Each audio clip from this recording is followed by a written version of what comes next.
ఎడిటర్తో చర్చిద్దాం. భరత్, తెలంగాణ కేబినెట్ పై విస్తరణ clarity వచ్చినట్లయినా cabinet విస్తరణ ఎప్పుడు ఉండే అవకాశం? ఎస్, అంటే నిన్న ఏఐసిసి ప్రధాన కార్యాలయంలో మీటింగ్ జరిగిన తర్వాత ఒకటి పిసిసి అధ్యక్షుడు మహేష్ కుమార్ గౌడ్ రెస్పాండ్ అయ్యారు. ఆ తర్వాత ఆయన మీడియాతో మాట్లాడుతూ మంత్రివర్గ విస్తరణకు సంబంధించి ఇదే ఇక చివరి సమావేశం అని చెప్పారు. అంటే ఇంకా మంత్రివర్గ విస్తరణకు హైకమాండ్ గ్రీన్ సిగ్నల్ ఇచ్చిందని అర్థం చేసుకోవాలి. దాదాపు సంవత్సరం మీద 3 నెలల తర్వాత మంత్రివర్గ విస్తరణ జరగబోతుంది. ఓకే, సో దీని మీద మనతో మాట్లాడేందుకు మనకు ఒకళ్ళిద్దరు మంత్రివర్గానికి సంబంధించిన ఆస్పిరెంట్స్ కూడా త్వరలో మంత్రివర్గంలో 4-6 అనే చర్చ జరుగుతుంది కదా. ఇప్పుడున్న పరిస్థితుల్లో అధిష్టానం పూర్తి స్థాయి విస్తరణ చేపడుతుందా? నిన్న జరిగిన మీటింగ్ లో కేసీ వేణుగోపాల్ తో మొదలు సమావేశమయ్యారు, ఆర్గనైజేషన్ జనరల్ సెక్రటరీ. ఆ తర్వాత కేసీ వేణుగోపాల్, రాహుల్ గాంధీ, ఖర్గే, మీనాక్షి నటరాజన్ హైకమాండ్ నుంచి, మన తెలంగాణ కాంగ్రెస్ నుంచి ముఖ్యమంత్రి Revanth Reddy, PCC chief Mahesh Kumar Goud, deputy CM బట్టి విక్రమార్క, ఉత్తమ్ కుమార్ రెడ్డి, వీళ్ళంతా కూడా పాల్గొన్నారు. సో ఫైనల్ గా ఒక ఏ పేర్లు ఏంటి అనేది డిస్కషన్ జరిగింది. జరిగిన తర్వాత జనరల్ గా ఏఐసిసిలో ప్రొసీజర్ ఏంటంటే లాస్ట్ మినిట్ వరకు కూడా కంటిన్యూ అవుతుంది స్పందన.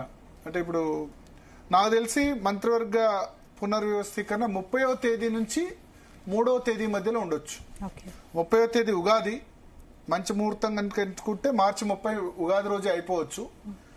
లేదా ఇంకా అంటే ఉగాది రోజు కాకుండా స్పెసిఫిక్ గా ఉగాది, ఎందుకంటే అమావాస్య తర్వాత వస్తుంది కదా, అమావాస్యను మన వాళ్ళు ఆస్పిషియస్ గా భావించరు. సో అట్లా విజయదశమి రోజు అయితే ఏ ముహూర్తం చూడడానికి అవకాశం లేదు. విజయదశమి రోజు ఏదైనా చేయొచ్చు ముహూర్తం చూడకుండా. కంపల్సరీగా ముహూర్త బలం కనుక చూసుకుంటే మేబీ కొద్దిమంది అంటారు ఏంటంటే April 3rd రోజు చేయొచ్చు అని చెప్పి. సో ఉగాది రోజు నుంచి April 3rd రోజు మధ్య, నెక్స్ట్ డే మళ్ళీ ఈద్ రంజాన్ ఉంది, March 31st రోజు. సో ఈ 3-4 రోజుల్లోనే ఉండొచ్చు, between 30th to April 3rd.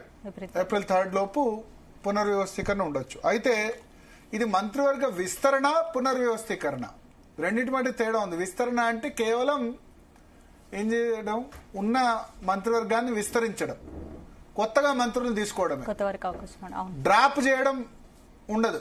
పునర్వ్యవస్థీకరణ అంటే డ్రాప్ చేయొచ్చు, లేదా శాఖలు ఉన్న వాళ్ళ శాఖలు కూడా మార్చినా సరే. ఇప్పుడు ఎగ్జిస్టింగ్ మంత్రులు చాలా మంది ఉన్నారు, 2 శాఖలు ఉన్నాయి. బట్టి విక్రమార్కకి ఆర్థిక శాఖ, ఎనర్జీ, పవర్ మినిస్ట్రీ ఉంది. ఉత్తమ్ కుమార్ రెడ్డికి civil supplies plus irrigation departments ఉన్నాయి 2 కదా. పొంగులేటికి రెవెన్యూ, హౌసింగ్, ఐఎన్పిఆర్ ఉంది. అట్లాగే పొన్నం ప్రభాకర్ కి బీసీ సంక్షేమం, ట్రాన్స్పోర్ట్, రవాణా శాఖ మంత్రి ఉంది. శ్రీధర్ బాబుకు IT, industries plus legislative affairs, శాసనసభ వ్యవహారాలు ఉంది. సో ఇట్లా మల్టిపుల్ శాఖలు. కొండా సురేఖకి ఎన్విరాన్మెంట్, ఫారెస్ట్, పర్యావరణం, అటవీ శాఖ, ఆ తర్వాత దేవాదాయ శాఖ. సో ఇట్లా మల్టిపుల్ మినిస్ట్రీస్ ఉన్నాయి. కొన్ని ఇప్పుడు అసలే ముఖ్యమంత్రి దగ్గర చాలా శాఖలు ఉన్నాయి. హోంశాఖ ఉంది, తర్వాత విద్యాశాఖ ఉంది, సోషల్ వెల్ఫేర్ డిపార్ట్మెంట్ కూడా ముఖ్యమంత్రి దగ్గరే ఉన్న పరిస్థితి. సో ఇవన్నీ ఉన్నాయి కదా, వాటన్నిటి కూడా అకామిడేట్ చేయాలి ఎవరికి కేటాయించిన శాఖలు. నేనేమనుకుంటానంటే ఇది మంత్రివర్గంలో డ్రాపింగ్స్ ఉండవు, ఎవరిని తివ్వబోరు. చాలా కేటగిరీలో చెప్తున్నా, చాలా చోట్ల వార్తలు వస్తున్నాయి. కొండా సురేఖ, జూపల్లి కృష్ణారావు ఇద్దరిని తీసేస్తారు అని చాలా మంది చాలా రకాలుగా రాస్తున్నారు. సో కేటగిరికల్లీ నేను క్లియర్ చేయబోతున్నాను, ఈ మంత్రివర్గంలో ఎవరిని డ్రాప్ చేయట్లేదు. ఎందుకంటే వాళ్ళకి పర్ఫార్మెన్స్ సమయం లేదు, సంవత్సరం మీద 3 నెలలు మాత్రమే ఉంది. ఈవెన్ కొద్దిమంది వేరే ఛానల్స్ ఇచ్చిన వార్తలు చూసి మన వాళ్ళు కూడా, అంటే అది నిన్న తీన్మార్ మల్లన్న ప్రెడిక్ట్ చేశారు, ఇద్దరిని తీసేయొచ్చు అని చెప్పి, Konda Surekha, Jupally Krishna Rao. But as far as me concern ఎవరిని కూడా తీసేయట్లేదు. ఇది మంత్రివర్గంలో కొత్త వ్యక్తుల యాడ్ తప్ప తీసివేయడం అన్నది జరగదు. 2 కారణాలు